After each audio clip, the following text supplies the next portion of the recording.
Welcome to Adapter's Advantage, breakthrough moments that lead to success. Our podcast brings you insider stories of the moments that mattered, turning points on the sometimes rocky road to success. Here's your host, Mark Magnacca, president and co-founder of Allego, the workforce training and readiness platform built for distributed teams. Hi, I'm Mark Magnacca. I want to welcome you back to the next episode of the Adapter's Advantage podcast. Today, my special guest is Mary.shea of Outreach. We've got a great conversation planned with you, but just to give you a little background on Mary before we jump in, her current title is Global Innovation Evangelist at Outreach. And Mary's very well known throughout the whole technology world, previously from her role as a principal analyst at Forrester, where she really has helped to define a big part of the way the world thinks about markets like sales enablement. So we're going to have a wide-ranging discussion here. We've got a lot to get to, so I'm going to jump right in. Mary, welcome to the podcast. And I want to start off with the first question, which is, when people ask you, what do you do now that you are at Outreach? How do you answer that question? You know, my role at Outreach is really not markedly dissimilar from what I did at Forrester. So like you mentioned, I am actively following the future of selling and buying in the business context. I am, keeping my nose to the grindstone on everything that's happening from a sales technology perspective. Certainly, I do wear the Outreach jersey, so I'm helping to educate the market, to support our sales team. But by and large, what I do with my time is really conduct primary research that's going to be what I hope is provocative in nature and spark conversations that go-to-market leaders of all shapes and sizes need to hear. And so I'm continuously doing studies and writing and talking to the market about the future of sales, the role of the seller, how technology is going to augment that experience for both the seller and the buyer. And then part of my platform also really looks at diversity, equity, inclusion, which is something that's important to me. I'm exec sponsor of our Rainbow ERG at Outreach, and do a lot of research that really looks at how do we provide more equity in the B2B sales organization, looking at gender equity as well as people of color. Well, Mary, it's so great just to have this conversation, because there's so much ground for us to cover, even in the way you just described it. But for our listeners, I want to go ahead and just go one click deeper, just to explain what Outreach does, because I know in this fast moving market that we're all in, sometimes the reality of what companies do versus the perception of what they might have done as recently as a year or 2 years ago evolve. So let's just anchor everybody. What does Outreach.io do? Yeah, that's a great question. And the pace of change within the sales technology marketplace is so incredibly fast. I wrote the first wave on sales engagement, and that was published in October of 2020.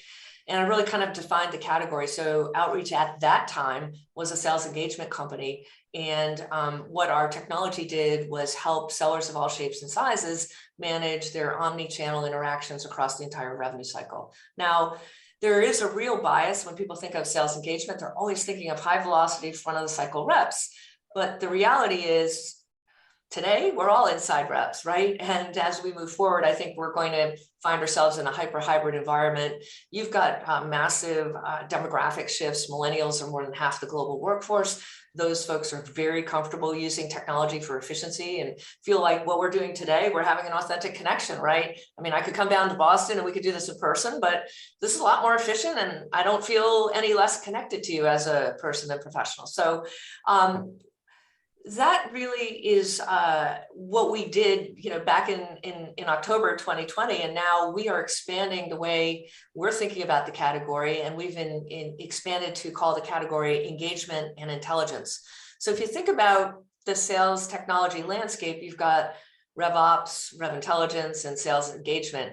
And when I wrote the Sales Tech Tide early in 2021, still as a Forrester analyst this year, we really were hinting at the fact that there was category creep, right? There was bleed over amongst a number of different categories where you could see this even in your category, right? So you all bought acquired Refract, right? And that Right. is its own category, conversation intelligence, and now it's part of your readiness platform. Well, we also have conversation intelligence that's part of our platform. And so then there's other companies like Clary or Gong or Aviso or BoostUp or, all these other companies. And you've seen, if you're not asleep, that everyone's talking about revenue intelligence. And so we just recently acquired a company called Canopy out of Indianapolis.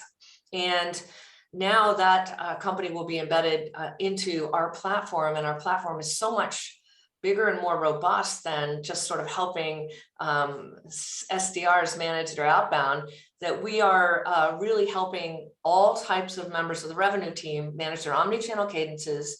We're helping them to increase the effectiveness of their conversations with customers and prospects through Kaya, our real-time virtual assistant or conversation intelligence tool.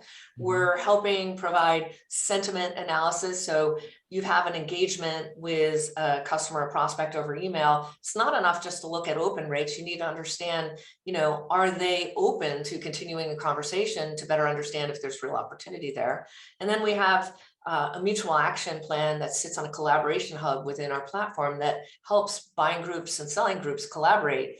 And when you think about how important that is today, the average in an enterprise sale, the average number of buyers in that sale are 11, according to Gartner, and could go up to 22, depending on the complexity of the sales motion. Well, on the sell side, then you need all these experts to balance the title and expertise that all these folks on the buy side have. So it's hard to keep this unruly group together. So we've got that to help sellers bring the deal over, sort of the last yard of the line. And what's super exciting about all of this is that we're extracting all this human behavioral data and rolling it up to our platform and to whatever the CRM or system of record is that our customer uses. And that data is then fueling tremendous insights that every member of the revenue team can get the benefit from as they go to market. So that was a long answer. I hope that's okay, but it's much more than just high velocity engagement. Hopefully your listeners will grasp that. Why is it important that revenue leaders over-index on data versus just intuition? Yeah, well, first of all, because they can, right? And back when I was a revenue leader, we couldn't. We had to use the art of it because we didn't have access to the data. I was using Siebel or rudimentary versions of Salesforce, and we all know that reps actually don't add stuff into their CRM. So there's all this, lack of visibility. Well, now we have so many different systems and tools that do provide organizations with rich data. The challenge is bringing that data set into sort of a single view of the customer, right? Which is why you're starting to see CDPs and data lakes and all kinds of different types of platforms that are taking the data to the next level. But the bottom line is if today's buyer is so sophisticated, they're so self-sufficient. We've been talking about this, Mark, you and I, for a long time. They've been trained by their interactions on all of these consumer-facing marketplaces. Now, the millennials are not just surfacing the lists and making initial recommendations. They're C-suite execs who are signing contracts. And the reality is that if you're not delivering a hyper-personalized experience to these buyers, they will drop you like nobody's business and go on to the next pipe. And they now have the ability to do a lot of the self-discovery on their own. And what I find is that in an enterprise business purchase, they do very much want to and value that rep, but they're not going to put up with it if they're not having personalized interactions, if they're not deriving value from that experience. So we're starting to see in the research that I do, people want to see reps be able to have very strong industry expertise to be able to run a TCO or ROI a conversation real time, to be able to extract insights from how the customer is utilizing their platform or tool and come back with rich recommendations, right? And so if you're not using data to inform not only your customer conversations, but your next action, and that thinking about your solution, it could be a coaching action, right? So you have 7 direct reports, you're looking through your analytics that you got from a Lego, and you're, immediately in 2 to 3 minutes, the type of conversation that you need to have with each rep. And that's the same thing with, I mentioned that we acquired this company called Canopy, which is a revenue ops and intelligence company. I've seen that platform in operation, and you look at all the signals that it pulls from the revenue conversation, and immediately it forms management on, sort of what to do next. Now, you're not going to be a bot and just automatically do what the AI tells you. Sure. You're going to overlay your own lens and your experience, your expertise, and you're going to make some decisions. And so, I think it was Forrester in one of their articles said, look, if you're not leveraging data, you're going to put your whole organization at a competitive disadvantage. So let's switch gears here, because I purposely didn't mention in the intro one of the most unique parts about you. And that is that prior to being an analyst and prior to being running a sales team and organization yourself, you were in the music business, if you will. So can you just briefly talk about how did you go from playing the oboe for places like the New England Conservatory to ultimately getting a PhD in music, and what was the pivot to move from that world to the world you're in now? Yeah, well, it's interesting. I was a musician and a card-carrying member of the Boston Local Musicians Union. And I was an oboe player since I was 12 years old. So it was pretty much my whole life for my childhood and young adult life.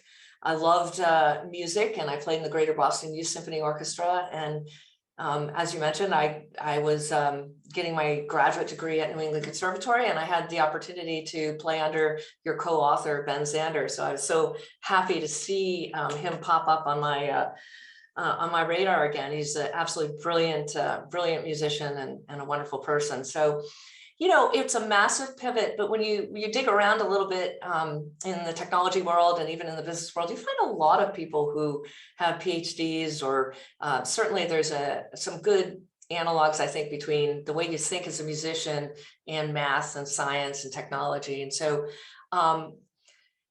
the pivot happened over time. I was finishing my PhD. I was teaching in the Boston area at a small liberal arts college. I was gigging around the city. And this thing called the internet started to pop up. And I got really interested and excited about it. And I had a sense that this was just going to transform the way we lived and worked and communicated with each other. And then simultaneously, I felt, one, that I accomplished pretty much everything I was going to accomplish as a musician, given the talent that I had as an individual. I lived my dream, Mark. I traveled all over the world. I played. I made a living as a musician. And I also felt that I wanted a bigger playing field for my career. And I was selling Hondas at Herb Chambers Honda BMW, and I actually sold a car to a Forrester analyst. And then oh man, really? They were doing quite well financially. And then that person sent in another person and another person for Forrester. And then one thing led to another, and they recruited me to come to the company. And I think I was— Oh, wait, so Mary, hold on. I just got to pause for a second, because I have to just reconcile this for a minute. I mean, like, you are like the complete antithesis of the negative stereotype of the classic car salesperson, right? And so now I'm just imagining you having played with the Philharmonic in Mexico City, a PhD. Now you're at Herb Chambers, and everything you just said a moment ago about building a brand, it sounds like you had done that, because the people at Forrester not only said, if you're going to buy a Honda, you got to come see Mary, but then beyond that, they said, in fact, we got to get her to come to us. That's exactly what happened. And wow. It was crazy. My buddy, James Bulger, he is also an oboe player, and he was a player. He played with the Boston Symphony, and he knows Ben as well, was selling as well, because we had to supplement our income. We were making like 30 grand a year, Mark. And so anyway, I ended up going into Forrester. I think I was employee number 90. I was an SDR, finishing my PhD at 35 and making cold calls. And the rest is history. It just ended up being, an amazing fit for me. And I have to credit Forrester for giving me a chance when I had like no background. I had no business getting hired. And there were many, many wonderful people who mentored me and helped me through the transition. And I never looked back. It's been an amazing career. Mary, I did not know that part of the story. So, and I did my homework before, but I couldn't find that one. So folks, you're not going to hear that anywhere else, but where you just heard it. And there's so much embedded in that for every SDR, for every inside salesperson, for every enterprise, whatever part of the role you're in. One of the key elements that you've just described that's super meaningful to me was the humility of being willing to be 35 years old, having already been at the top of your game in another industry, if you will. And the humility to say, listen, I'm starting over again. I'm at Forrester with a bunch of really smart people as well. And I'm going to start off on the phone, making outbound calls. And now, what year was that? That happened? I think that was like 1996 is when I started, if I remember correctly. And it was really hard, Mark. I mean, I'm not going to lie to you, because like you said, like I go to the concert hall on Friday night, and people knew me in the city, and right, you were dressed up in your like, right? you want to take you out after, and then all of a sudden I'm getting into work and putting on the headset, and my calls are tracked, my emails are tracked, and I'm trying to grind it out. And it was tough. It was really tough. And that's where I think, the relationships that you have, and the people, being able to talk to someone after a tough call and, build each other up and that kind of thing is really, really important. But it wasn't easy. And it was back in the day, and it was really cool. I mean, I would cold call people like Scott McNeely, and I mean, it was just crazy. So you were selling Forrester's services. Selling Forrester stuff, and I talked to a lot of interesting people out there.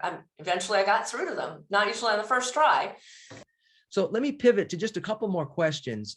If we come back to the world of sales leaders who are using technology, whether it's outreach, Allego, or so many of the other items that they're using in the tech stack, what do you think is the most important thing that sales leaders need to stop doing to help their teams adapt as we move forward here in the post-pandemic era? I think the number one thing would be, if you want to get more revenue, or you find yourself in a revenue hole, don't think about solving it by throwing more sales bodies at it. When I was ahead of sales, it was like every time I needed another $1 million, I'd go into the CFO's office, I get sign off, I get another head count, right? Or maybe I get 2 or 3 because I knew, 1 or 2 was going to fail. And then you plan all kinds of games. And I think today's world, Mark, is so much more sophisticated. And I just completed a study with Forrester Consulting. We went out and we surveyed 200 sales leaders across the UK and North America. And I wanted to get to the heart of what they're worrying about, how they're making their plans, how they feel about their own skill set and some of the changes that are happening there, as well as their first line managers, second line managers, and reps. And what I found was they get that their role is really, really changing. So number one, I would say, don't immediately think you're going to go out and hire another person and that's going to solve your problem. Today, to drive efficient, predictable growth, you're going to need to have an amalgamation of the right technology tools, the right strategies, new methods, and talent that you are continuously reskilling and upskilling. And so it's a bit of a more sophisticated thought process than, look, we got to get, another 2 bodies. We know that one's going to fail. And then we get this one. And that's just not the way of the world. So I think that's one thing. And then I think the other thing is that, as you start to think about their role, I think they should stop doing some of the things that have been so associated with head of sales, like, expecting that they're going to get to quota by simply enlisting and inspiring and engaging their team, or having strong people skills or strong commercial skills. These folks need to start developing their financial acumen. They need to improve their forecasting. They need to start to lean into the science more than the art. So I would also say, in addition to not thinking a head count's going to solve all your problems, I would say start to over-index a little bit towards the science and let go of just sort of that instinctual gut level decision making, and start to rely on data-driven decision making. So I have two final questions. Based on your experience, what do you think is the most important skill in particular that young people, and when I say that, I also mean newer people like you at age 35 who come into the tech business, what do you think is the most important skill that they should learn or improve today? Yeah, well, I have my own opinion, and I also asked a bunch of CROs. And so the number one skill attribute CROs were looking for was data literacy and technology savviness. And that came ahead of great relationship building skills, which came in number two. Wow. So I think it's sort of interesting. Like, I think the memo's been received now, because I was so excited to see that people are finally getting it in leadership and revenue leadership, that, without tech, data, and insights, you're going to die on the vine. Yeah. And that doesn't mean that relationship building skills don't matter, because relationships are so crucial to this industry. You've talked about the financial advisor network, and I'm going to leave you just one little interesting tidbit here.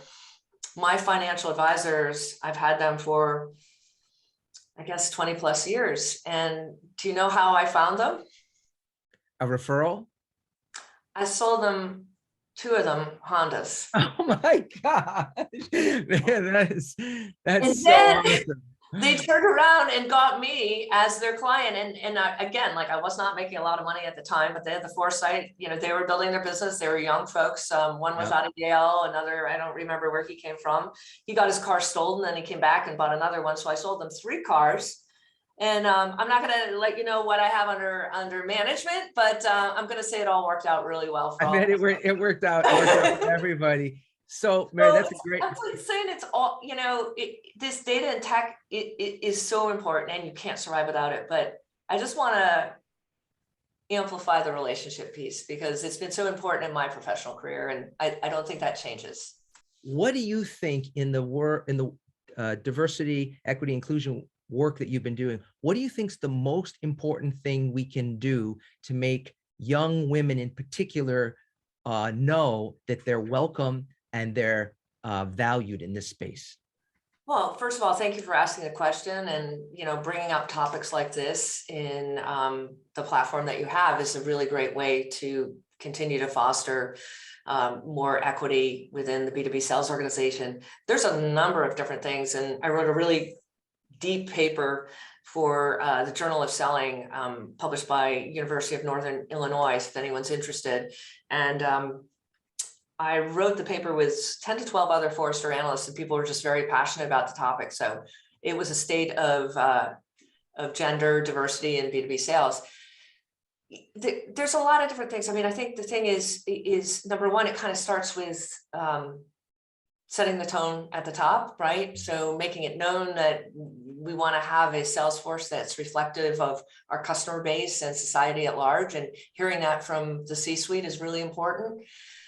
It starts at looking at your board and your executive team and ensuring that you do have, again, faces that are representative of what the world at large looks like and what your customer base looks like. Then you need to start to think about, how do we create job descriptions that are very inclusive versus exclusive? So an example of exclusive would be on the requirements.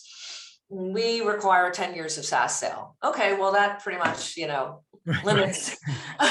Yeah, you know what I'm saying? Yeah, that would have shut you out at Honda too if they had said, yeah, exactly. 5 years of car experience, right? And then when you actually have the interview process, you want to make sure that you're providing access and visibility to people of different, different backgrounds, whether that's gender or cultural, ethnicity, whatever. So there's a lot to do there. The other thing I will say is, for your female listeners or managers who have females who report to them, don't really read that job description so carefully. And women tend to only apply for jobs if they have 100% of the qualifications or the requirements, whereas an analog, a male counterpart will be like, hey, I've got 40% of it, they'd be lucky to friggin' have me, right? I mean, and what's the worst thing that doesn't, if I don't get it, then whatever, I'm just on to the next one, right? But women are like, oh no, I don't, nope, I only have 7 out of 10. So I'm just telling the ladies, the folks that identify as female in your audience, even if you have like 30% of the qualifications, you're interested, put yourself out there. Ask your boss for a raise before you even deserve one, because you know what? Your male counterparts are doing that already. If people want to learn more about outreach, or they want to be able to get in touch with you, what's the best way for them to do this? Yeah, super accessible. So you can find me on LinkedIn. Direct message is really great. I'm really fast there. I'm also on Twitter, and my .io address, which you're welcome to include in the program notes as well. I'll share that.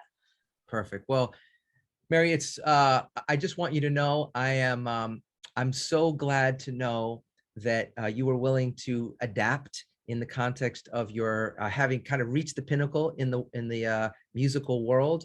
That you were willing to have the humility to start over. Who knew that the Honda dealership could turn out to bring so many great things for you, and how much literally you have been helpful to us. Helping us build a framework to think about our market ourselves, and to be able to help communicate that framework to the world of buyers who was also trying to figure it out. So you've made a huge difference in so many businesses and people like ours. So I just want to say thank you, and I look forward to continuing our conversation. Thank you so much, Mark. It's been such a pleasure.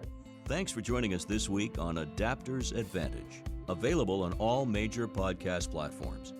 Make sure you visit our website, allego.com, where you can subscribe to our podcast so you'll never miss an episode. If you liked this show, you might want to check out our virtual training kit to learn how to keep a remote team running at full speed. Go to allego.com/virtual to download your kit today. Be sure to tune in for our next episode. And don't forget, one new idea can change your life.